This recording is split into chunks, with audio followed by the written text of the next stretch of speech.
I'm sorry to inform you and to let you know that no one is coming. No one is coming to rescue you. No one is going to come and help you to get to where you are. No one doesn't care. They don't care that you're in pain. No one is coming to say, oh, let me go check on Mary. Let me go check on Tina. Let me go check on Sally. Let me go check on Tammy. Let me go check on Victoria. No one is coming. No one is coming to rescue you. This is why I created this channel. I created this channel so that you could be responsible for your happiness. You can be responsible for your success. You could be responsible for your freedom. We all go through things. We all have been through some type of trauma. If you're living on this earth, you have experienced some type of trauma. Our goal is to deal with that. Our goal is to look at how we could learn from it. I'm not one of those people, and I used to be this. I used to be one of these people. I'm not going to sit here and be hypocritical. I'm not going to sit here and act as if my stuff was together or to act as if it's together now. It's not.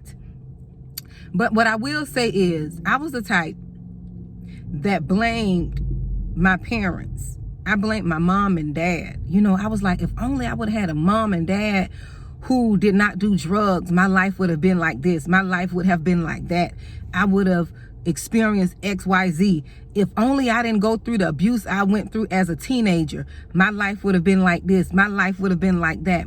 If only I didn't experience betrayal on the level I experienced it on, my life would have been like this. Or maybe my life would have been like that. You know, my mama would, my mama this, my dad that. Everything was on my mom and my dad, my parents.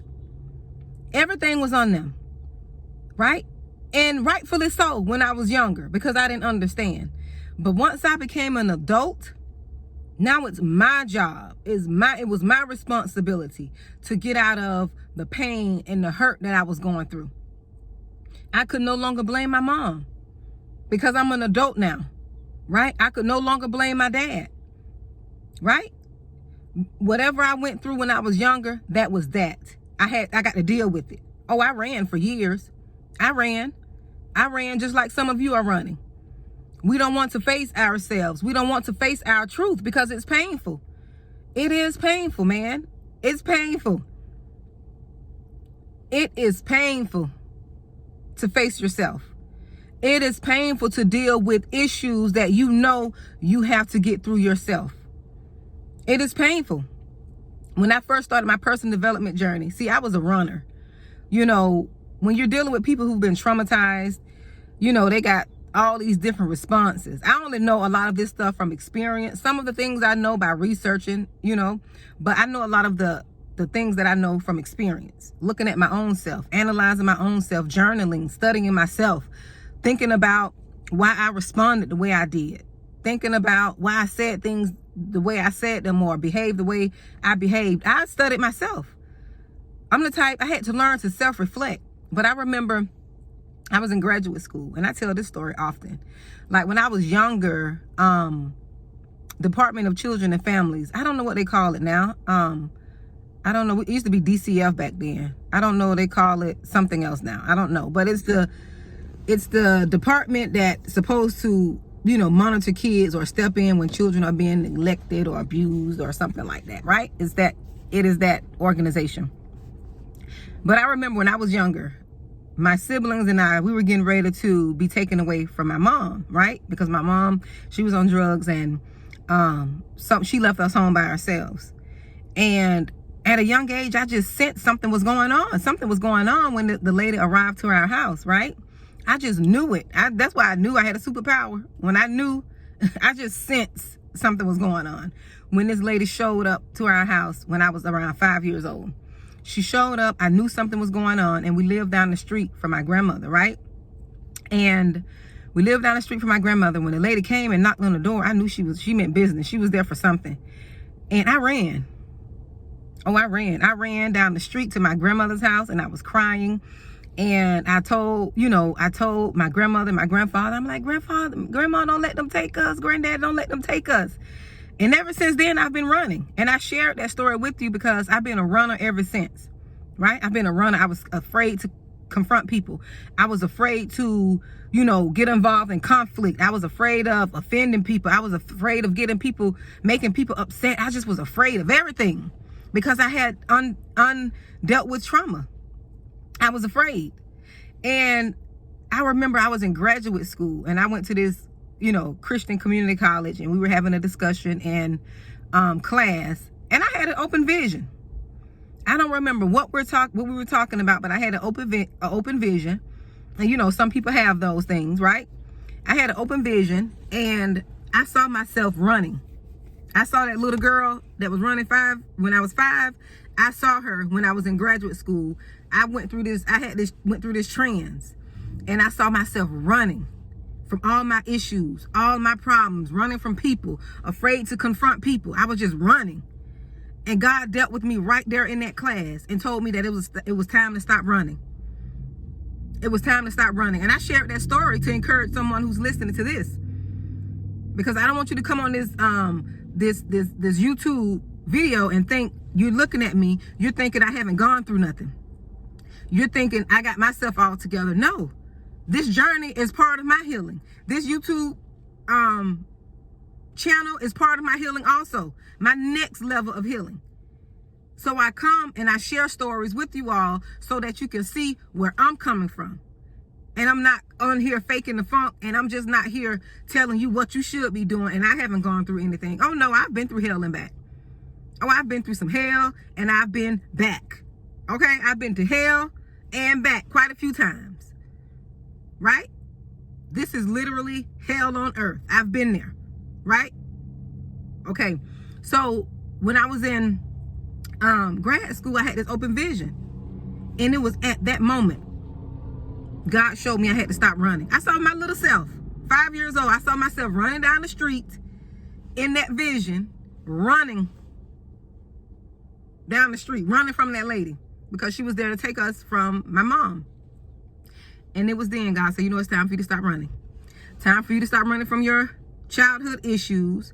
Time for you to stop running from people. Time for you to stop running from, life. Time for you to stop running from what you went through in your teen years, right? Time for you to stop running from the relationships you have currently. Time for you to stop running from everything. I had to stop running. And it was hard. Oh yes, it was hard as I don't know what. That was some of the hardest lifting I had to do. It was hard to stop running and face people. It was hard to tell people no. It was hard to stand up to people because most of you who are watching, you're afraid to tell people no because you don't want to make them upset. You're a people pleaser. I was a people pleaser. I was people pleaser. I had a trophy for that. Didn't want to say no. Didn't want to say anything to make anybody mad. Didn't want to speak my truth. Didn't want to tell people their truth. Right? But I thank God for sending me 2 loving grandmothers who didn't have everything. They had their own issues. But it's my job now to carry the torch. Where they left off, it is my job now. No one is coming to rescue me. No one is coming to rescue you. I had to rescue myself. I had to say, you know what, Monique? It's time to stop running. It's time to face your demons. It's time to face your truth. It's time to face the people around you. It's time to tell the people around you the truth. It's time for you to tell the truth. It's time for you to tell your children the truth. It's time for you to tell everybody who's in your circle the truth. I had to stop running because I realized no one was coming to rescue me. I was tormented in my own mind, my own spirit, and everyone else was living their life. I had to stop running. It was time for me to rescue myself. So I had to share that story with you to let you know it's time to rescue yourself. No one is coming to save you. I wish I had a better message for you, but the work you have to do for you is going to be hard. This is a spiritual battle that you have to deal with. Because if it wasn't spiritual, you would have gotten over what you've gone through. You would have been gotten over that. You haven't gotten over it because it's a spiritual battle. Whatever happened to you in your childhood, you have to go and face that. Whatever happened to you in your marriage, in that first relationship that you shouldn't have been in that second relationship, it's time for you to face that. It's time for you to face it. You have to call it what it is. Call it what it is. Say that you were abused. Say that you were taken advantage of. Because when I was 14 years old and I was in a relationship with a man that was almost 9 years my age, right? I never called that abuse because I didn't know it was abuse. It was my normal, right? It was normal for me, right? And so therefore, I wasn't able to identify what I was going through. I wasn't able to identify that I was taken advantage of, right? Although I was mature for my age at 14, I still had some parts of me that were still, I was a child. I was for a teenager, right? I was a teenager. And I had to start calling what I've been through abuse. I didn't want to say it was abuse because it was normal, right? It was normal for me at that time. That was my norm. It wasn't until I got out of the environment that I was in that I was able to look back on that and say, you know what? I was abused. I was taken advantage of, right? I was taken advantage of. And most people would say, oh, you know, you're grown. I had some people say that too to me when I was younger, when I was 14 years old, that I was grown, that I was fast and all this stuff. It wasn't that I was grown and fast. I just didn't have any guidance. And I thank God for sending people in my life who was able to guide me along my path. God always sent people in my life to guide me, to drop little nuggets, to show me the right direction to go. I didn't always go in the right direction, but he sent the right people in my life. He sent some of my friends' moms in my life that didn't judge me, that genuinely loved and cared for me and directed me into the right direction, showed me a different way. Because I was just lost, right? And I appreciate, you know, I'm not mad that I went through any of that. I thank God that I went through what I went through. I appreciate that. At the time, oh, I didn't appreciate it. But when you get delivered, you look back on your life differently. That's why people can't fathom, because it's a spiritual thing. That's why people can't fathom a person forgiving somebody who murdered their child, somebody who raped them. People can't understand how could someone forgive someone like that, because it's a spiritual thing. Once you get that spiritual connection, you can forgive anybody. And I know it's hard. That's why you have to let God do the work in you. You can't do that naturally. There was no way I would have been able to forgive my mom, my dad, the person who abused me, the people just recently who betrayed me. There was no way I could forgive those people. There's no way I could forgive them just in my little natural state. I wouldn't be able to do it. But once I understand that no one is coming to rescue me and that forgiveness is a spiritual thing, I understand now. I understand why it's so important. No, I don't have to break bread with you anymore. I don't have to break bread. I would never put you in my energy. A person who has wronged me, I'd never put them in my energy unless I had to deal with them. And even with that, I'll deal with them, you know, with a long-handled spoon from afar. But if I don't have to deal with you, I'm not dealing with you. I'm not faking the funk. I don't hate you, but you're just like a stranger to me, right? My heart is pure, but I don't have to break bread with you. I don't have to kumbaya with you anymore. I don't have to do that. But yeah, you have to let go. You have to let go. You have to give it to God. You have to really focus on dealing with the traumas at hand, dealing with you. Because if you don't deal with you, I'm sorry, no one is coming to rescue you. They are not coming. To be honest, they don't care. And let me tell you something about the people who abuse you. The people who abuse you, they are so broken themselves. They have no emotion. Some of those people, they have no emotion. They have no empathy. So you wanting them to say they are sorry, or you wanting them to come to you and apologize for mistreating you, they're not coming. Most of those people do not come because they have no God in them. They have been turned over, You know, they have been turned over because of their unforgiveness. They have been turned over to tormentors. And you look that up. You do your own biblical research. They're tormented in their minds. They're tormented in their spirits. They're angry. They're bitter. Just look that up and see what causes that. Go to the Bible and see what causes that. So you're not going to get that from them. You are responsible for your own healing. You have to seek God for yourself. You have to seek out the answers you're looking for. No one is going to bring them to you until you start seeking. When you get on your journey of personal development, healing, when you get on your journey, then the one door will lead to the next. Then the next. Then the next. I didn't want to face myself. I didn't want to face myself. No one wants to face themselves, because in yourself, when you look at yourself, you look at how imperfect you are, right? You're not perfect.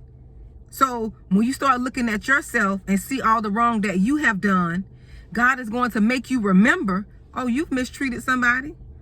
So you don't want to forgive them for mistreating you, but you mistreated someone. He's going to show you yourself. He's going to show you yourself, and then you're going to have more understanding.